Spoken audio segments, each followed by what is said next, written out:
Hello friends, I am Priya and welcome back to my YouTube channel. How are you guys? I hope you all are doing great. So if you are new in my channel, please subscribe to Literature Notes with Priya so you can get early notifications of my videos. Firstly, I will give some short intro of my channel. This channel is about English literature notes and the paper analysis. It is especially helpful for the UG, PG and the B.Ed students. So guys, without any further delay, let's start. So you can see आज आपको क्या discussion करने जा रहे हैं आज हम लोग। तो आज हमारा पेपर एनालिसिस होने वाला है, वो भी पेपर 7 का। जो आपको पता है कि आपको ऑलरेडी पता है कि अगर आप मेरी वीडियो पहले से देखते हैं तो आपको पता होगा कि मैंने अभी पेपर जो एनालिसिस की सीरीज चला रखी, तो मैंने वहां पर जो MA फाइनल के मैं पेपर डाल रही हूँ, और जो पेपर 5th और पेपर 6 हमारा कंप्लीट हो चुका है और अब ये पेपर 7 है। इसके अलावा 2 वीडियोज और आएगी जो पेपर 8th रहेगा और पेपर 9th रहेगा। इसी के साथ हमारा जो पेपर एनालिसिस है वो खत्म हो जाएगा। सो ये 2023 के पेपर्स हैं जो रिसेंटली एग्जाम हुई है। अगर आप ये एग्जाम अभी आपके एरिया में, आपकी यूनिवर्सिटी में आप होती है तो आप इसको देख सकते हैं, या फिर अगर आप 2024 वाले भी अटेम्प्ट करते हैं या 2025 वाला भी कभी भी कोई सा पेपर अटेम्प्ट करेंगे तो ये नेक्स्ट जो अब पेपर होने वाले हैं उन सबके लिए हेल्पफुल रहने वाला है। क्योंकि आप कोई सी भी यूनिवर्सिटी में हो, ये डिपेंड नहीं करता है, ये डिपेंड करता है कि पेपर या सिलेबस आपका मैच होना चाहिए। अगर सिलेबस आपका मैच है तो आपको ये पेपर आप फॉलो कर सकते हैं, क्योंकि ये सेम जो यहाँ पे क्वेश्चंस दे रखे हैं वो आ सकते हैं आपके पेपर में। ओके, ये 20th सेंचुरी इंग्लिश लिटरेचर का पेपर है और जो कि हमारा मॉडर्न एज से रिलेटेड होगा। इसके अलावा जो पेपर 5th मैंने करवाया था वो जो क्रिटिसिज्म से रिलेटेड था, क्रिटिसिज्म वाला, और पेपर जो 6 था वो हमारा 19th सेंचुरी लिटरेचर था, जो कि हमारा विक्टोरियन एज से रिलेटेड था। ओके, 3 घंटे का पेपर दिया गया है, 100 मार्क्स का है और 3 सेक्शन दिए गए हैं इसके। ठीक है, सबसे पहले कि आपको यहाँ के पेपर का ये जो थोड़ा सा डायरेक्शन दिया गया है, जो पॉइंट्स है वो देख लीजिएगा, क्योंकि ये कई बार चेंजेस भी हो जाते हैं। आप इसको मतलब पहले वाले पेपर के अकॉर्डिंग मत देखिएगा, ये काफी चेंज भी हो जाते हैं। तो सेक्शन A 10 मार्क्स का है, उसमें 10 पार्ट्स यानी 10 नंबर का दे रखा है, और हमारे पास 10 पार्ट्स मतलब 10 क्वेश्चन दे रखे हैं। This section contains 1 compulsory question with 10 parts. Answer to each part should not exceed 20 words. All questions carry equal marks, यानी 10 मार्क्स का जो हमारा सेक्शन है और हमें 10 पार्ट में करना है। ठीक है, 10 पार्ट में करना है, मतलब कि हमें 10 क्वेश्चन दे रखे हैं, मतलब एक नंबर का एक क्वेश्चन है। सेक्शन B 50 मार्क्स का है, 10 क्वेश्चन दे रखे हैं, 5 अटेम्प्ट करने हैं और 250 वर्ड्स के लिखने हैं। उसके अलावा सेक्शन C है जो हमारा 40 नंबर का दे रखा है, 4 क्वेश्चन दे रखे हैं, उसमें से एक 12 नंबर का क्वेश्चन है, उसमें रेफरेंस टू कॉन्टेक्स्ट दे रखा है।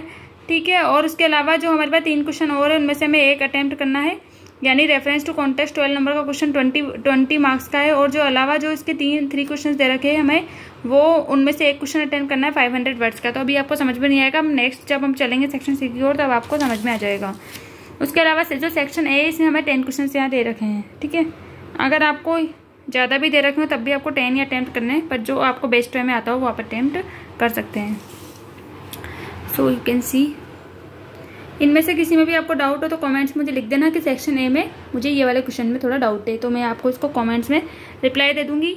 और इसके अलावा अगर लेंथी क्वेश्चन में जो अगर डाउट है तो फिर आप मुझे पहले बता दीजिएगा, उसकी मैं कुछ वीडियो बनाने की कोशिश करूँगी। सेक्शन B में हमें 2nd नंबर का क्वेश्चन है पिग्मेलियन, जो मैंने आपको बेस्ट वे में करा रखा है। काफी लेंथी क्वेश्चन है, पूरी पिग्मेलियन की स्टोरी मैंने वहाँ पे कवर करवा रखी है, जो काफी इंपॉर्टेंट है। इस वाले क्वेश्चन में आप आराम से वो आंसर लिख सकते हैं, उसका लिंक मैं आपको डिस्क्रिप्शन बॉक्स में डाल दूंगी, प्लीज चेक कर लेना। और एक बार मेरे चैनल पर भी विजिट कर लीजिएगा, क्योंकि आपके कोर्स में और क्या क्या है तो वो भी आपको उसमें मिल सकता है, काफी नोट्स। उसके अलावा ये जो यूनिट ये इसका जो 3rd नंबर का क्वेश्चन है पैसेज टू इंडिया वाला है। अगर आपके पास पैसेज टू इंडिया आपको करना है तो आप वो कर सकते हैं, जो भी अच्छा लगे कर सकते हैं। 10 नंबर का क्वेश्चन है, बेस्ट वे में करिएगा। Unit second 4th and 5th, इन दोनों में से हमें एक अटेम्प्ट करना है 10 नंबर का। ये भी सेम 10 नंबर का क्वेश्चन है। एक तो लुक बैक इन एंगर से क्वेश्चन है और एक G ऑरवेल से क्वेश्चन है। तो ये जो लुक बैक इन एंगर है ये काफी इंपॉर्टेंट है। अगर आपको लुक बैक इन एंगर से नहीं आता है तो इसका मैं नोट्स आपको बता दूंगी। यूनिट 3 इसमें WB दे रखा है एक, तो इसका ब्रॉन्ज हेड है, उसका क्वेश्चन आया है। पोइम है इसकी ब्रॉन्ज हेड, वो काफी इंपॉर्टेंट है, उससे आया है क्वेश्चन। और the playboy of the western world से क्वेश्चन है। इन दोनों में से एक अटेम्प्ट करना है और ये 10 मार्क्स से हैं। यूनिट 4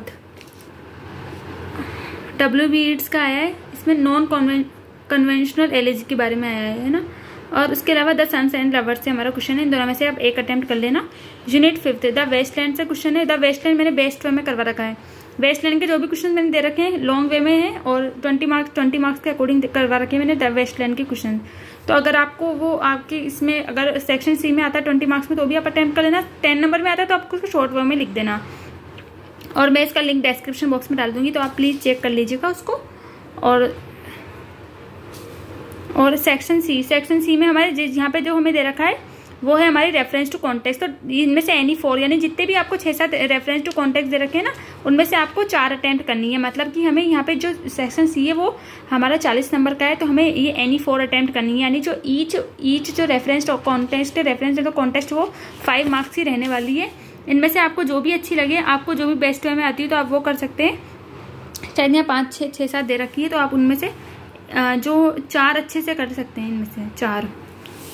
उसके अलावा जो हमें जो बाद में जो 3-4 क्वेश्चन दे रखे हैं ना, उसमें से हमें इनमें से जैसे 13, 14, 15 इनमें से हमें एक अटेम्प्ट करना है 20 मार्क्स का, जो 500 वर्ड्स का रहने वाला है। देखो ये जेम्स सिंस का दोबारा आ गया। अगर आपको जेम्स सिंस का अगर आप play boy of the western world वहाँ अटेम्प्ट करते हैं तो आप यहाँ भी कर सकते हैं। ऐसा नहीं है कि आप अगर आपने जो सेक्शन बी में अटेम्प्ट कर लिया तो आप सेक्शन सी में नहीं कर सकते, आप उसमें भी अटेम्प्ट कर सकते हो। ठीक है, जो आपको बेस्ट वे में आता है उनमें से वो अटेम्प्ट करना। किसी में भी डाउट हो, कोई सा भी डाउट हो, तो प्लीज़ कमेंट से मुझे बता दीजिएगा, मैं उसके लिए वीडियो लेकर आऊँगी। और वीडियो अच्छी लगे तो लाइक करें, शेयर करें, सब्सक्राइब करें। ठीक है, और 2021 का पेपर भी प्लीज़ मेरा पूरा चेक कर लेना, क्योंकि उसमें से भी आपको काफ़ी हेल्प मिल सकती है 2021 के पेपर में से भी। ठीक है, और जो वेस्टलैंड और पिग्मेलियन इनको अच्छे से पढ़ के जाना, ये हमेशा क्वेश्चन आते ही हैं। ये मेरे आपको पर्सनली मेरी राय है कि आप वेस्टलैंड और जो पिग्मेलियन मेरी वीडियो है उसको प्लीज़ देख के जाओ। पूरा मैंने अच्छे से डिस्क्राइब कर रखा है। वेस्टलैंड के भी सारे पार्ट मैंने बता रखे हैं, क्योंकि यहाँ पे शायद एक पार्ट्स के बारे में पूछा है इसका। 1 सेक्शन इसमें 5 वो दे रखे हैं, है ना। तो इसमें आपको एक ही बताना है। खैर अगर 5 के बारे में हो तो मैंने 5 को अच्छे से डिस्क्राइब कर रखा है। सो ठीक है, वीडियो अच्छी लगे तो लाइक करें, शेयर करें। ठीक है, बाय बाय, टेक केयर।